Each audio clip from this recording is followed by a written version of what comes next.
Hello everyone, welcome back to this channel guys. நான் உங்கள் HK. So welcome back to this channel. இந்த வீடியோவில் நம்ம என்ன பார்க்க போகிறோம்னா, ஐஃபோனோட கேமராவை ஏன் இந்த வாட்டி ஓரியன்டேஷன் சேஞ்ச் பண்ணியிருக்காங்க அப்படின்றத நம்ம பார்க்க போகிறோம். ஸோ ஐஃபோன் 12, ஐஃபோன் 13 பார்த்தீங்கன்னா ரொம்ப பெரிய சேஞ்சஸ்லாம் இல்லை. ஸோ இந்த வாட்டி டிசைனில் பார்த்தீங்கன்னா எதுவுமே சேஞ்சஸ் பண்ணாமல் நம்ம கேமராவோட சென்சார்ஸ் மட்டும் மாற்றிருக்காங்க. அதுக்கப்புறம் டிஸ்பிளேவோட நாட்ச் குறைச்சிருக்காங்க. மேஜராக சொல்லணும்னா அது மட்டும் தான்.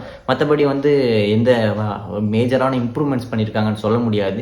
ப்ரோ மாடல்ஸில் மட்டும் இந்த வாட்டி கொஞ்சம் ரெஃப்ரெஷ் ரேட் ஏற்றி கொடுத்துருக்காங்க. 120 Hz வரைக்கும் போகும். ஸோ நாம் மெயினாக இன்றைக்கி பார்க்க போகிறது ஏன் கேமராவோட டிசைனை மாற்றிருக்காங்க. ஸோ இந்த பேரலல் கேமராவே நல்லா தானே இருந்துச்சு. ஏன் அது டயக்னலாக மாற்றிருக்காங்க அப்படின்னு தான் நான் இன்றைக்கி சொல்ல போகிறேன். ஸோ நான் ஒரு iPhone 12 யூசர். ஸோ நான் ரொம்ப நாளாக கிட்டத்தட்ட 1 இயராக யூஸ் பண்ணிட்டு வரேன். ஸோ நான் இந்த ஃப்ளாவை இப்போ ரீசெண்டாக இல்லை, நான் வாங்கி ஒரு 1 மந்தில் கண்டுபிடிச்சேன்.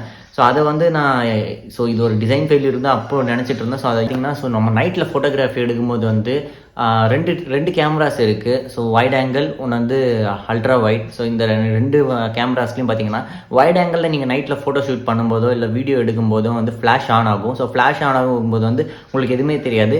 அதுவே நீங்கள் அல்ட்ரா வைடில் ஃப்ளாஷ் போட்டு நீங்கள் வீடியோ எடுக்கும்போது உங்களுக்கு அந்த ஃப்ளாஷோட லைட் பார்த்தீங்கன்னா அந்த கேமரா மேலே படும். ஸோ ஒரு பக்கம் மங்கலாக உங்களுக்கு வீடியோ ரெக்கார்ட் ஆகும். ஸோ இது ஒரு மேஜர் ட்ராபேக். ஸோ நம்மளால் லிட்ரலி சொல்லணும்னா நைட்டில் அல்ட்ரா வைட் ஆங்கிளை வச்சு ஃப்ளாஷ் போட்டு உங்களால் வீடியோ எடுக்க முடியாது. எடுத்தாலும் கேவலமாக இருக்கும். ஸோ இது ஒரு பெரிய ட்ராபேக். ஸோ ஐஃபோன் 12 யூசர்ஸ் இதை சகிச்சுக்கிட்டு தான் ஆகணும். பட் ஐஃபோன் 13க்கு அந்த மாதிரி இல்லை. ஸோ அவங்க கேமராவோட பொசிஷனை சேஞ்ச் பண்ணதுனால ஸோ அந்த கிளார் அடிக்காது. ஸோ இனிமேல் அந்த கிளார் இல்லாதனால ஸோ அல்ட்ரா வைட்லையும் உங்களால் ப்ராப்பராக 4Kல வீடியோ எடுக்க முடியும். ஸோ இந்த மாதிரி பல தகவலோட அடுத்த வீடியோவில் உங்களை சந்திக்கிறேன். ஸோ இந்த வீடியோ உங்களுக்கு ரொம்ப பிடிச்சிருச்சா கீழே ஒரு லைக் பட்டன் கொடுங்க. நம்ம சேனலில் மறக்காம சப்ஸ்கிரைப் பண்ணிக்கோங்க. அதுக்கப்புறம் பெல் ஐக்கனை ப்ரெஸ் பண்ணிக்கோங்க for instant updates. So until then signing off by HK. Peace.